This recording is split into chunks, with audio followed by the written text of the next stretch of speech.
Take a careful look at this footage. This is Catherine, 36 years old, an off-duty police officer.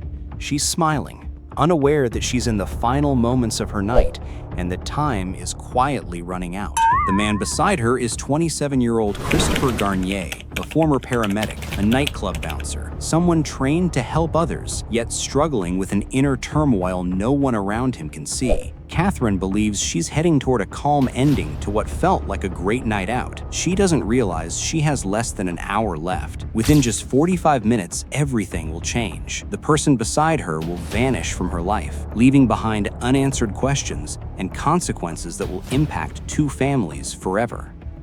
This is the story of a single night that permanently shattered two families and exposed a level of cold calculation that still haunts Halifax to this day.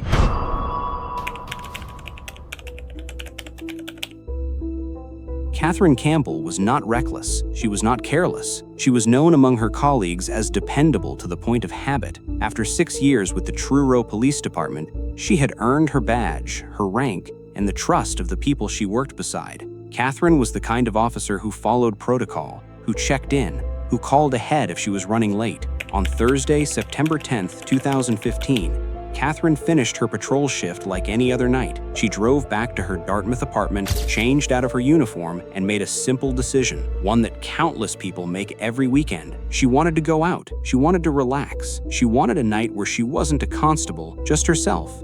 That decision would cost her her life. At the same time, Christopher Garnier was spiraling. On paper, he looked respectable, a former paramedic, trained in emergency medicine, someone who knew the human body intimately. But behind that resume was a man unraveling. His relationship had ended. He was drinking heavily. He was angry, humiliated, and looking for an escape.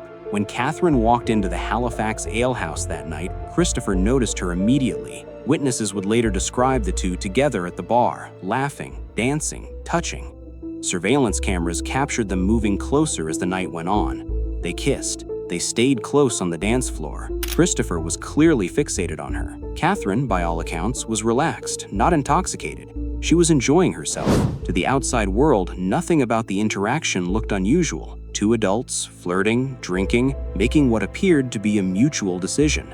Just after 3 a.m., CCTV footage showed them leaving together. They climbed into a taxi. Christopher's arm draped around Catherine's shoulders. The driver didn't know their names, but he noticed something he couldn't quite explain, an unease, a tension in the air. He dropped them off at an apartment on Macaulay Street around 3:30 a.m. and drove away. That taxi ride would be the last time Catherine Campbell was seen alive. The apartment belonged to Christopher's roommate, Mitchell, who wasn't home. That meant no witnesses, no interruptions, just Christopher and Catherine alone behind closed doors for roughly 45 minutes. What happened inside that apartment was reconstructed later through forensic evidence and Christopher's own words, though he would repeatedly try to walk them back. The space was small, a den with a pull-out bed, a television, cleaning supplies stored nearby. At some point, something changed. Probably Catherine felt uncomfortable. She tried to leave, and he said no. What is clear is that Christopher attacked her. He struck her repeatedly, fracturing her nose and leaving severe bruising around her eyes. Then he wrapped his hands around her throat. This was not a moment of panic. This was controlled, sustained force. As a former paramedic, Christopher knew exactly what he was doing.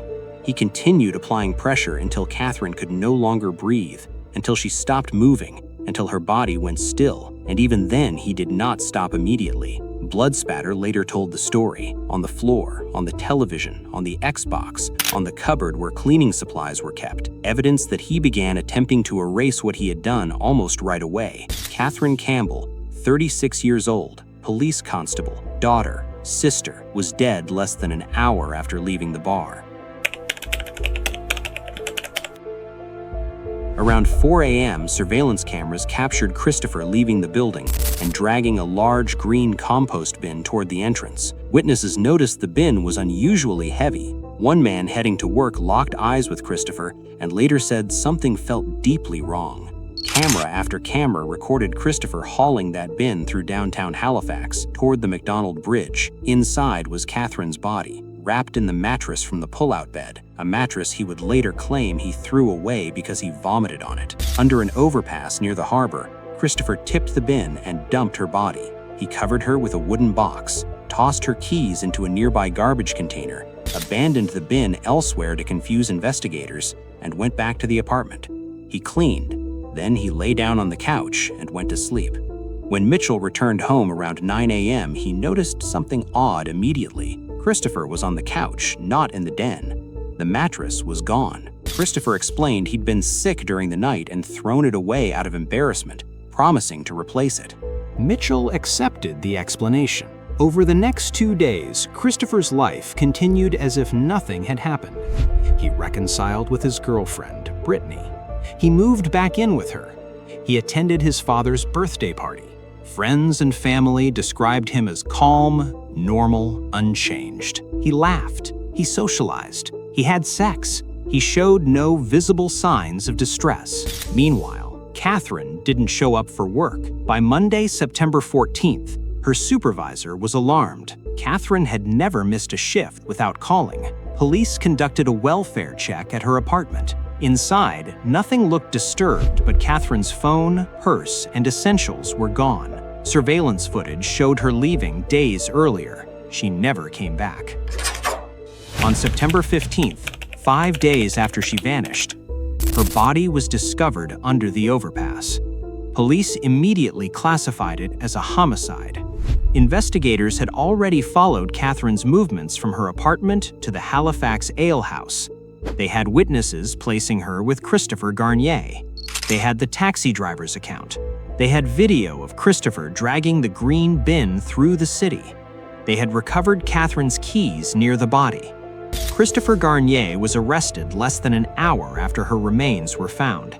Inside his vehicle, police found a tarp, rope, a blanket, gasoline, clothing, toiletries, his passport, and medication. It looked like preparation not for daily life, but for escape or destruction of evidence. A search of the apartment confirmed what investigators already suspected. Every blood sample matched Catherine's DNA.